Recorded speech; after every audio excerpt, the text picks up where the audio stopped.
This is Michelle Coombs with Om Michelle Yoga. Thank you so much for being with me today. We're going to start by talking about, we're going to begin, this is the very beginning. This will be the very first of my Om Michelle Yoga YouTube channel. There will be many more videos on the subject of yoga, Yoga Nidra, and then how to take this practice off your mat and out into the world. I also have a website if you'd like to join me, Om Michelle, OMMICHELE1L.com. I would be happy to see you there. If you ever have a question, I would love to hear it. I would like to hear from you, find out what you need to know about Yoga Nidra and how we can really put this practice to work in your life. So let's get started. Okay,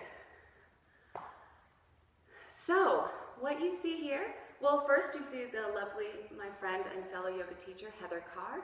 She's agreed to be my Yoga Nidra model today. You can wave.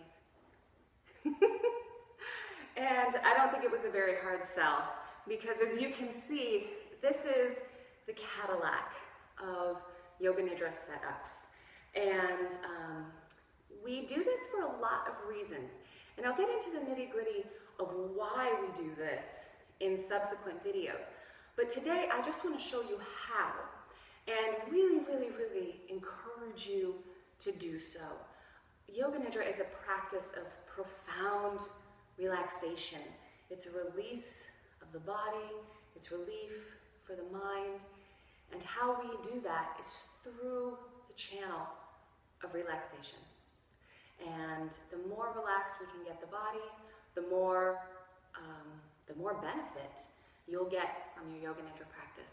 So I'm going to start with the very first suggestion, and that is for pretty much everyone. I would say 80% of my students use this prop. Probably 95% of my students should use this prop. So this is for the low back. Even if you don't have a cranky low back, laying prostrate for a good 30-40 minutes will upset most people's lower back. And how we get around this is we get a rolled blanket. This is a kind of a standard studio blanket, a wool blanket, but you can use these fabulous Mexican blankets, which are completely affordable and wonderful and washable, and you can get them on the internet. You can also use anything that you have around the house. Any kind of comforter, duvet, whatever you've got. But I really recommend, if you don't do anything else, this one prop. So you just get a little bit of height, and Heather, go ahead and lift your knees for me, love. And that goes, there you go, you can rest. And that just goes right under the knees. And what that allows is the lower back to lengthen, and it allows more of it to rest on the cushion, which is relaxing for the whole spine. It seems a little counterintuitive. I know you think, oh, lower back, I should put cushion under the lower back. But actually what that does is extend the curve, and it can strain those tiny muscles in our lower back. So this is how we take strain out of the lower back. If that does not give enough support to the lower back, then you can always grab a set of blocks and lay them flat, put the blanket right over the top of them, and that just gives you a little bit of extra height. And the fussier your back, the higher it's going to need to be.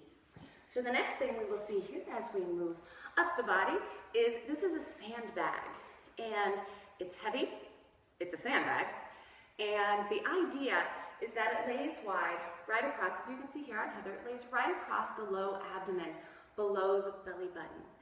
And what this does is it gives a soothing sensation to the nervous system. And it just gives our whole body a sense of safety, a sense of comfort, and a sense of cuddling, I guess. There's no other. Groundedness. Thank you, Heather. Yes, not cuddling, groundedness. And it's just a really, really nice sensation, and it can help you to drop just a little bit further into your practice. And moving again.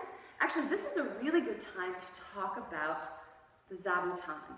So the zabuton, I'm using that as a plural, by the way. I'm not sure if you can add an English S onto what is presumably a Sanskrit word. So we're not going to say zabuton, so I'm going to say zabuton. But you know that I mean both of these cushions. They're these two long flat cushions that Heather is laying on top of. And these particular cushions, these are my personal cushions that I use for my practice, and I swear by them.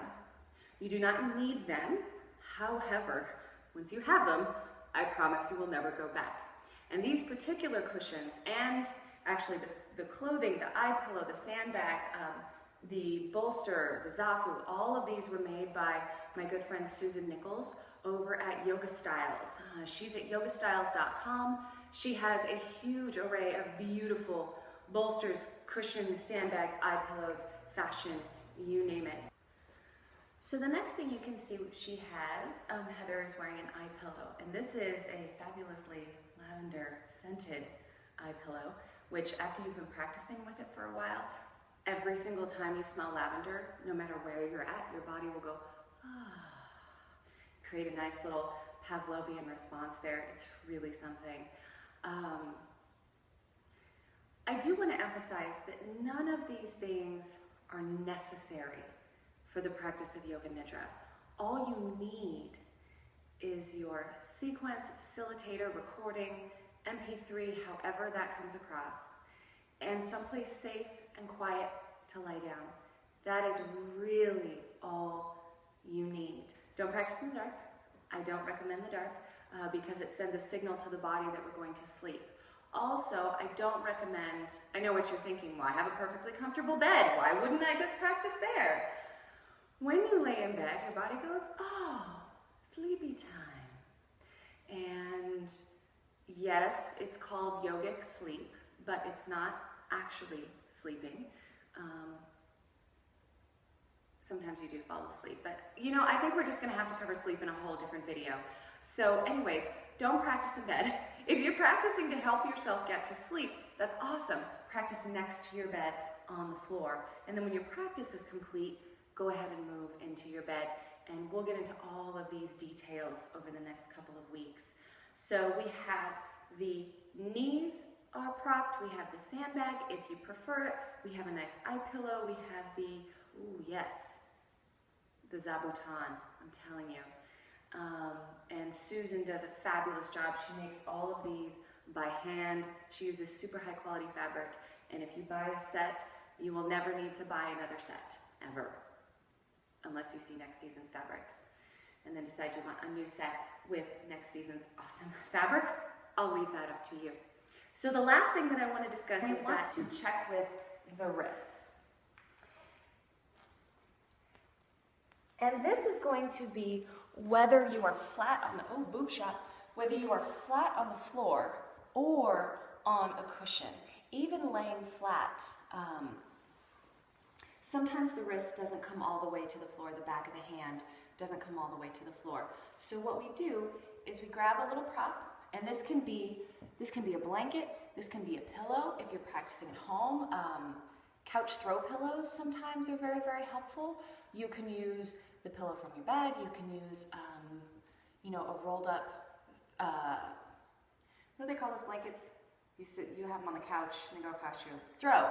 You can grab a throw, roll that up, but definitely go ahead and extend your arm a little bit and just let your wrist rest. There we go. Oh, that's not high enough. So what we're looking for is the wrist and the back of the hand to be resting on something, because again, after 30 minutes or so, if there's any strain on the back, on the wrist, there we go, let's try that, on the wrist or the back of the hand, that can put some strain into the wrist. So we avoid that by grabbing something and propping underneath the wrist. So these are the main points that I want to emphasize first. Knees and wrists are really, really important. And we'll go over the head in the next video because it's a delicate thing to do with the head, because you don't want your chin to be propped too high and you don't want to strain any muscles in the back of your neck. So I think I've thrown enough at you for this first video. Thanks for sticking with me. And again, if you have any questions, send them on over. I want to know what your questions are and what you have to say and what you think about this Yoga Nidra practice and how it's working for you. So I'll see you next time. Visit me, Michelle, OMMICHELE1L.com. Bye-bye.